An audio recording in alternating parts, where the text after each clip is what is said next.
Hindi po ako kailanman, kahit na sino, sa Kingdom of Jesus Christ hiningan ng pera. Grabe. Not even once.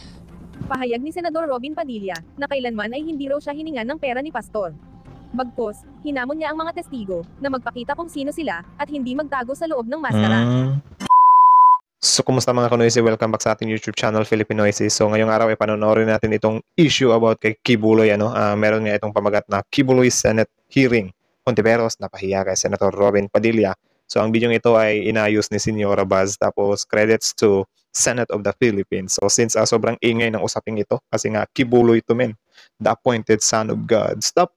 So, bago natin simulan, kung tip nyo na mga ganitong reaction video, may kasama kayo manood, syempre, huwag nyo na rin kalimutan i-subscribe yung YouTube channel natin, Filipinoisy. So, yun lang naman, di na natin ito patatagalin pa. Simulan na natin. Again, ang title ng video ito, Kibuloy Senate Hearing, Hontiveros na pahiya kay Senator Robin Padilla. Simulan. Hiningan ng pera ni Pastor. Hindi po ako kailanman, kahit na sino, sa Kingdom of Jesus Christ hiningan ng pera. Grabe. Not even once. Kung tayo po ay mag-aakusa at titindig, kaya natatakot po tayo o hindi, kailangan harapin po natin kung sino yung inaakusahan natin.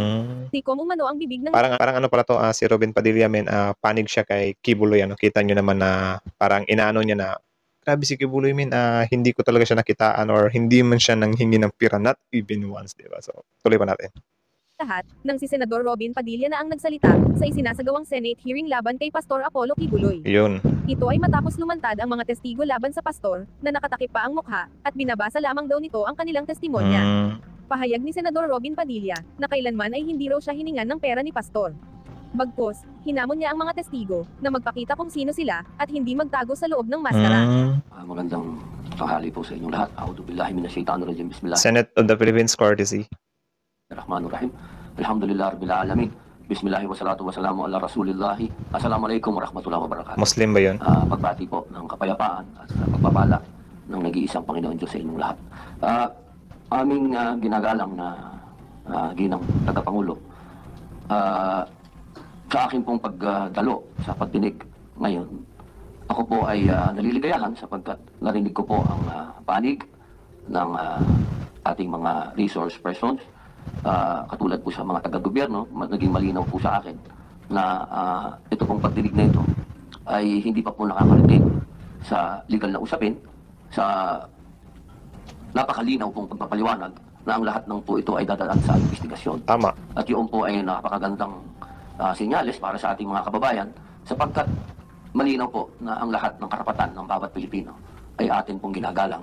At Ang tanong lang, hindi talaga pupunta si Kibuloy dyan kasi ang gusto niya, diretso na sa korte. napakalinaw din po ng mga sagot ng ating mga nasa gobyerno Yun. na wala po tayong pinapanigan sa oras na ito. Dapat Ang na. lahat ay may boses, pinakikinggan po natin ang mga nag-aakusa at ganun din po ang pagdepensa naman sa Inakusahan. ng ating inaakusahan. Napakaganda po ng ganitong pagdinig sapagkat ang Senado, ito pong aming institusyon, ito po ay institusyon na gumagawa ng batas. Na Tama. magbibigay ng proteksyon sa bawat Pilipino, ano man ang katayuan mo. At kayo naman po, dyan sa executive, kayo po ang mag-i-implement niyan kung ano yung mga nagagawa naming batas. Tama. Ngayon po, gusto ko lamang pong magbigay ng statement, mahal na ginang tagapangulo. So yun, ito ata yung statement na sinabi sa intro. So pakinggan natin mabuti, guys. Bilang ito po ay hinihiling ko na mailagay sa record Yun. ng Senado. Sapagkat ako po ay matagal ko na pong kilala si Pastor Kibuloy. Yun. Magkasama po kami, ma'am, noong panahon ng Pangulo po ay si Gloria Macapagal Arroyo. Kami pong dalawa ay magkasama sa peace, sa lahat po ng hakbang ni Presidente Gloria Macapagal Arroyo na magkaroon ng Grabe, ang tagal namin. Ako, naalala ko, una kong pagkakandala kay Kibuloy nung staff ata yun. Or yung campaign niya kay Duterte. kapayapaan sa buong Pilipinas. Ako po ay hindi pa senador noon. Yun. Ako po ay isang artista na kilala sa usapin ng pamimigay ng pera. Pero kahit isang beses, hindi po ako hiningan ng pera ni Pastor Kibuloy. Yun. Ika nga po sa English, not even once. At nung ako po ay tumakbo na bilang senador at humingi ng tulong kay Pastor, kahit 5 hindi po ako hiningan ng pera ni Pastor. Ang gusto ko lamang pong sabihin sa ating pagdinig, kung ang ating pong mga matatapang na mga witness ay nakakapagsalita patungkol kay Pastor Kibuloy, ako din po ay malayang magsasalita Yun. na hindi po ako. Teka lang, patuloy muna natin, ano. Kayo, guys, teka lang, patuloy muna natin. Kayo, guys, comment down below kung ano yung masasabi nyo sa statement na ito ni Robin Padilla kung saan piniplace niya si Kibuloy in the midst of mga akusasyon para sa kanya, di ba? Or para kay Kibuloy. Comment down below. Ano masasabi nyo dito? Kailanman, kahit na sino, sa kingdom of Jesus Christ, hiningan ng pera. Yun. Not even once. Halak. At ako po ay magtatanong lamang sa ating mga witness. Alam niyo po, ako po ay gumawa ng isang pelikula laban sa New People's Army. NPA. Ito po yung Memoirs of a Teenage Rebel. Marami po sa mga kasamahan ko na gumawa ng pelikulang yan. Legit rebelde. Kaparehas po ninyo. Nagsalamin, nagtago, hindi nagpakilala. Pati yung direktor namin natakot. Pero alam niyo po, nung tinanong nila ako kung ako ba'y magpapakilala, ang sinabi ko po'y opo. Hindi po dahil sa hindi ako natatakot. Kung hindi, inisip ko po yung mga teenage rebels na naglabas ng mga mukha nila at nagsalita sila laban sa organisasyon na pinasok nila at sila'y naabuso. Ang ibig ko pong sabihin, wala po akong pinapanigan dito dahil ang Senado ay kakampi ng bawat Pilipino. Ang gusto Pero actually, ang statement na ito ni Robin Padilla, hindi ito nakikita ng mga tao as wala siyang pinapanigan. Ang kita ng tao dito ay pumapanig siya kay Kibuloy. Yun yung nasa comment section, men. So, tuloy. ko lamang pong sabihin kung tayo po ay mag-aakusa at titindig. Kaya natatakot po tayo o hindi. Kailangan harapin po natin kung sino yung inaakusahan natin. Nang nakikita po yung mukha natin Okay. at kilala tayo. Dahil yun po ang matatandaan ng susunod na henerasyon kung paano tayo tumindig. Okay. So, ang gusto ni Robin Padilla dito, men, kailangan kung tatayo kang witness, tanggalin mo yung maskara mo, tanggalin mo yung shades mo. Actually, goods yan. Pero at the same time, kung ikaw yung nasa kalagayan ng witness, parang mag-aalangan kami kasi yung buhay mo, yung kaligtasan mo, yung at stake dyan eh. Like, sa tingin mo ba kung sakaling titindig ka sa mga malalaking tao, may freedom ka pa, di ba?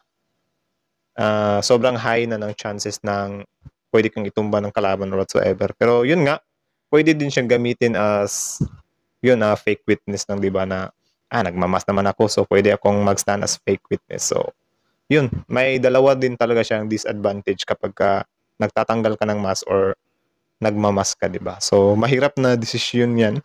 Sobrang hirap, men. Yun lamang po, maraming salamat po, Ginang Tagapangulo. So, yun. Shukran, Senator Robin. Samantala, hindi na raw ikinagulat ni Vice President Sara Duterte ang alegasyong pakikipagkitin niya at pagkuha pa ng armas kay Pastor Apollo Kibuloy. Mga kababayan, Assalamualaikum. Sa kasaysayan ng Pilipinas, naging kagawian na ang pag-atake at pagbato ng sari-saring issue laban sa Vice Presidente. Yun. Marahil sapagkat ang Vice Presidente ang tumatayong pangunahing hadlang sa mga nangangarap maging Pangulo. Yun. Hindi ko ikakagulat kung dumami pa ang mga kaso, investigasyon, testigo paratang atake at paninira laban sa akin sa mga susunod na araw, linggo, buwan at mga taon. Sabi, no? Naniniwala ako na may tamang panahon para sa lahat. Panahon ngayon ng aking pagtatrabaho. Tutuparin ko ang sinumpaang tungkulin. Uunahin ko ang mga tunay na suliranin. Uunahin ko ang Pilipino. Syukran. Grabe. So, according nga kay Sara Duterte doon, na yung mga paratang nga sa kanya this time ay tinitake niya lang yan as atake ng kalaban, especially daw ang Vice Presidente ay sobrang sakit daw sa mata sa mga next na tatakbo as presidente kasi nga mas maagang nakakapagpabango yung Vice President kaysa sa new runner as a president, diba? So according kay Sara, days, weeks, or months, pwede pang madagdagan daw yung mga paratang sa kanya. So, yun lang naman yung sinabi ni Madam Sara dyan. Madam VP Sara. Kayo, ano masasabi nyo doon? Comment down below. Ako po ay naging landscaper ni Kibuloy sa Glory Mountain. At doon ko na po naranasan ang pananakit mismo sa kamay ni Kibuloy. Yun, Pag hindi umiyak. po siya nagagandahan sa aming landscape sa mansyon niya. Sinasampan niya po kami at pinahampas. Grabe. Mga apat beses ito sa isang linggo. Sa Glory Mountain po, pag dumadating po si Kibuloy, sakay ng chopper, may dala po siyang mga malalaging bag na laman po ay mga iba't ibang uri ng baril. At nilalatag po ito sa tent, nakatabi po ng mansyon niya. Minsan po pumupunta din po doon si former President Rodrigo Duterte at former Mayor Davao Mayor Sara Duterte. At pag umaalis na po sila doon sa Glory Mountain, dala na po nila yung mga bag. Na siya pong bag na nilalagyan po ng mga baril.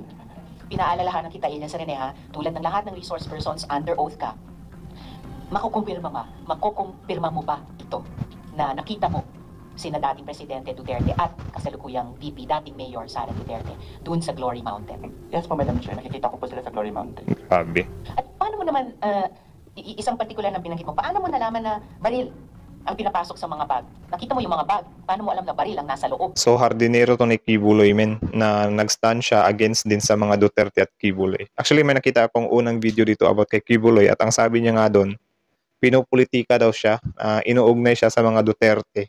Kaya laking gulat niya daw kung bakit ngayon pa na nagsiganyan yung mga issues about sa kanya. Tapos sabi niya, okay, so kinokonekta nga kami sa mga Duterte, di ba? So ayun, two sides talaga, men.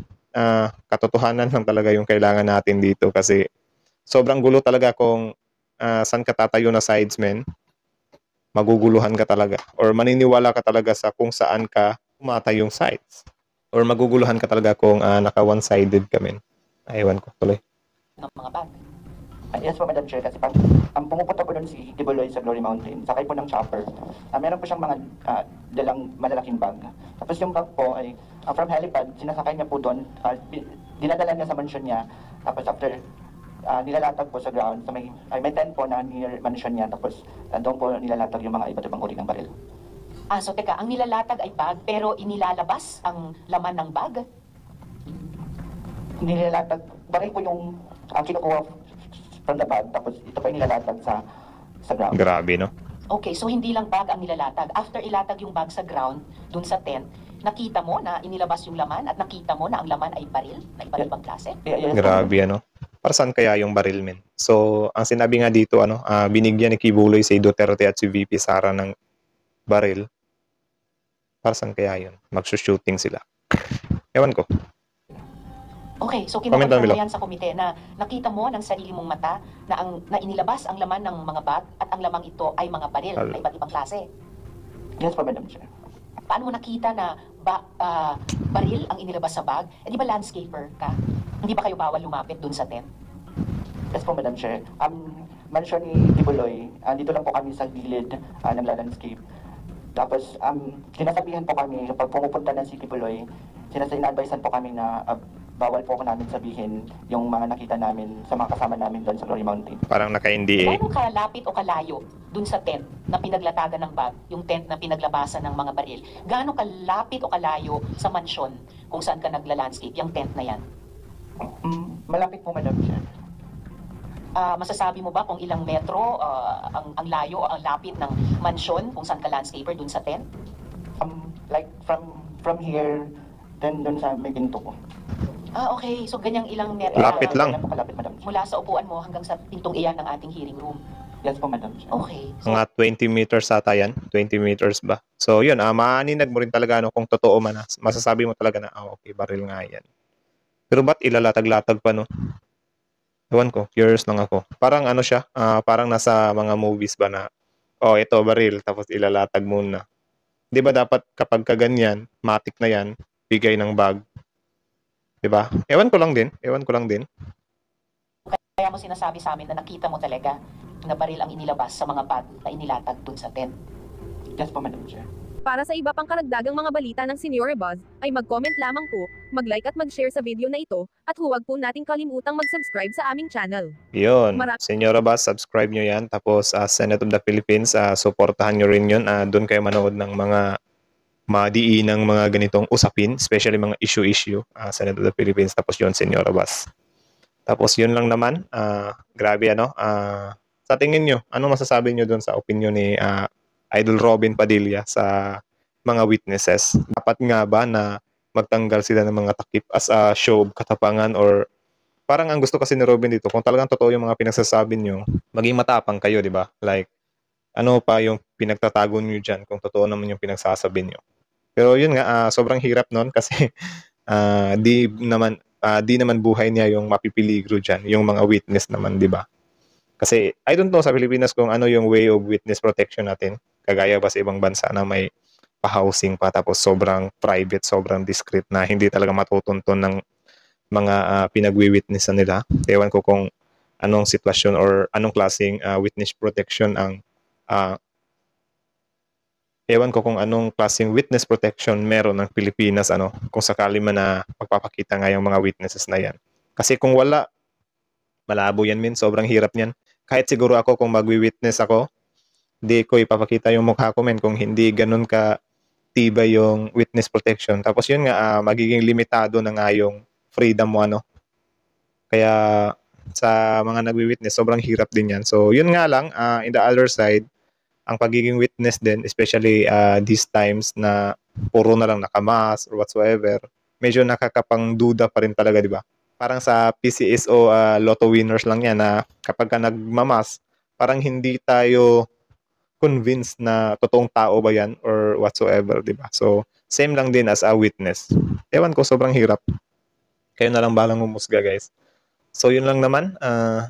Comment down below your opinion dito kung ano masasabi nyo doon sa opinion ni Robin Padilla. Tapos, yun sa mga paratang ng landscaper para sa mga Duterte. Tsaka, yun. Comment down below. Kita-kits sa susunod na rin reaction video. See you in the next video. Kita-kits na gani.